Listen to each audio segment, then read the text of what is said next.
For the first round of this, we're going to be in Thailand, and to know that it's in Thailand, obviously you see we have some script on the left here, that's Thai script, but there's this special pole in Thailand. I don't know if you can really see it, but it has holes in it. And so if you think you're somewhere in the area and you see these little holes on the pole here, that means you're in Thailand. They don't have that in any of the rest of the world. So that should be one good hint. This is Bhutan. Bhutan is a pretty distinctive landscape. When you're in Bhutan, you'll always see some hills like this. They're very green, but sometimes it is hard to distinguish. Bhutan, though, one of the things that helps you distinguish and find out that it's Bhutan is it has a pretty low camera compared to some other countries. It also has these like stone things on the side of the road. These are pretty big, and I don't think they have these in other countries. So if you see this, you're in Bhutan. You won't get Bhutan a lot, but they also do have orange license plates, which I haven't found in any other part of the world. So for this one, we're going to be in Singapore. Singapore is pretty easy to distinguish. It's a very modern, urban look.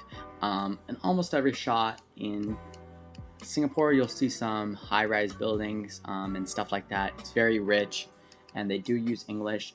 Another thing that makes it very easy is if you come up here, look at this sign. They have green signs, and the letters here are a different font than in other countries, and they're also a bit more spaced out. So that's a good tip that you're in Singapore. Singapore also uses on the curbs white and black striped curbs and road sides. So that's also another good hint that you are in Singapore. We're here in Colombia. So Colombia is one of the easier countries to know in South America. Colombia uses yellow plates, which I haven't really found in many other countries.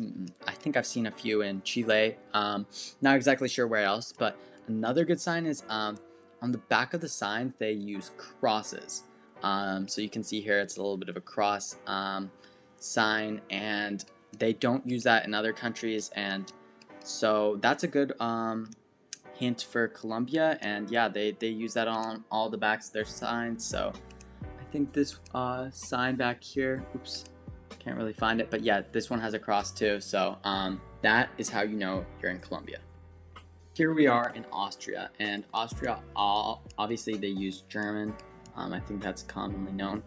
But here is one pretty good trick. If you see a street sign that says Gasse at the end, Gasse, you know you are in Austria. And almost all of the time, I don't know if it's all of the time, but you are in specifically Vienna, Austria, which is the eastern portion of Austria. So that's a pretty good one, and can definitely pick you up a few points.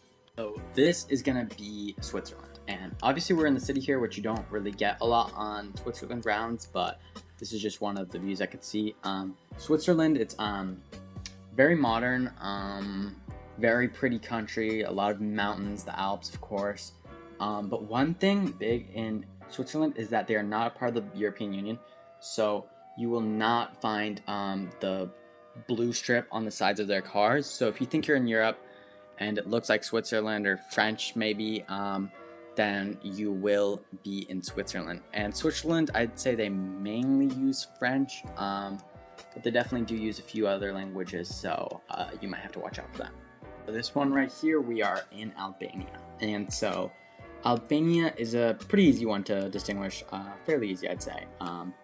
That's this antenna here, but that's not the main point. The main point is that in Albania, they typically have a double blue license plate. So obviously they have the long license plate, as all of Europe does, and they have a blue strip on the left and also the right. The other countries, I think there's only two other countries that have a blue strip on the left and the right, and those are France and Italy. So yeah, also Albania is very hilly, and you will commonly find these things called sky rifts. And yeah, there are little marks in the sky, and if you see them and you see the double blue, or if you see them and you think you're in Europe and match the general landscape to Albania, you will be in Albania.